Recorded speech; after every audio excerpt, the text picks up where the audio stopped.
नमस्कार, मी रेखा. सर्वांचं खूप मनापासून स्वागत. आज आपण लाल भोपळ्याच्या गोड पुऱ्या करणार आहोत किंवा घाऱ्यासुद्धा म्हणतात याला. तर ह्या पुऱ्या साधारण आषाढ महिन्यामध्ये तळणीच्या पदार्थामध्ये केले जातात. तर चला सुरुवात करूया.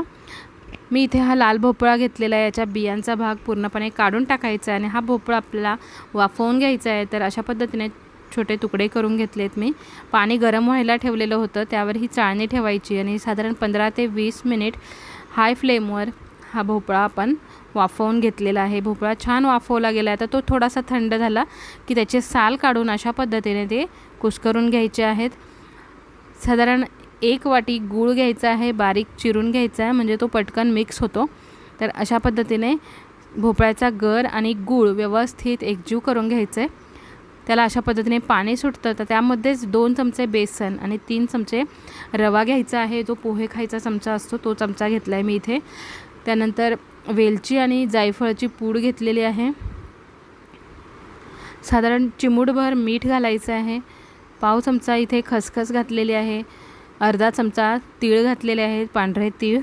आता हे व्यवस्थित एकजीव करून घ्यायचं आणि यामध्ये आपल्याला साधारण 1.5 वाटी मी इथे गव्हाचं पीठ घेतलेलं आहे. अंदाजानुसार लागेल तसं आपण यामध्ये अजून पीठ ॲड करू शकतो. सुरुवातीला 1.5 वाटी पीठ घेतलेलं आहे. यामध्ये आणखी अर्धी वाटी गव्हाचं पीठ घालून मी हे पीठ मळून घेतलं आहे. आता याला रेस्ट करायला वगैरे काही ठेवायचं नाही आहे. साधारण मीडियम जाड अशा पद्धतीची आपल्याला याची पोळी लाटून घ्यायची आणि त्या पोळीला वाटीच्या सहाय्याने कट करून घ्यायचे आहे. अशा पद्धतीने मीडियम जाड ठेवायचे आहे. तर अशा पद्धतीने एकाच मापाच्या अशा वाटीमुळे छान पुऱ्या तयार होतात. तर साधारण 8 ते 9 पुऱ्या मी इथे अशाच लाटून घेणार आहेत. आता तळताना गॅसची फ्लेम आपण मीडियम ठेवायची आणि मीडियम गरम तेलामध्ये आपल्याला पुऱ्या तळून घ्यायच्या आहे. खूप कडकडीत तेल गरम केलं तर पुऱ्यावरून करपतील आणि आतून कच्च्या राहतील.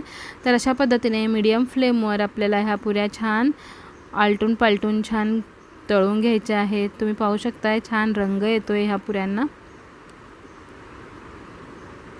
तर ह्या पुऱ्या अजिबात तेलकट होत नाहीत आणि तुम्ही प्रवासामध्ये ह्या 4 ते 5 दिवस अगदी आरामात टिकतात. तर प्रवासासाठी सुद्धा तुम्ही अशा पद्धतीच्या पुऱ्या करू शकता. साधारण आषाढ महिन्यामध्ये तळणीचे पदार्थ केले जातात, त्यामध्ये अशा पद्धतीच्या गोड पुऱ्या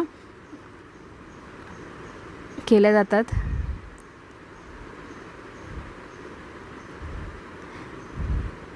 काढून घेऊया. पुऱ्या आपल्या तळलेल्या आहेत आणि दुसऱ्या पुऱ्या घालूया. तर अशाच पद्धतीने आपण केलेल्या सर्व पुऱ्या तळून घेणार आहोत.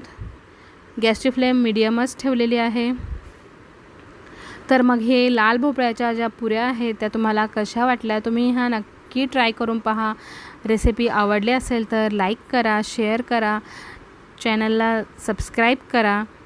चॅनलला सबस्क्राईब करून बेल आयकन हिट करा, म्हणजे येणाऱ्या प्रत्येक व्हिडिओचं नोटिफिकेशन तुम्हाला मिळेल. तुम्ही पाहू शकता अजिबात तेलकट झालेलं नाही आहे ह्या पुऱ्या. तर मग पुन्हा भेटूया नवीन रेसिपीसोबत. तोपर्यंत धन्यवाद.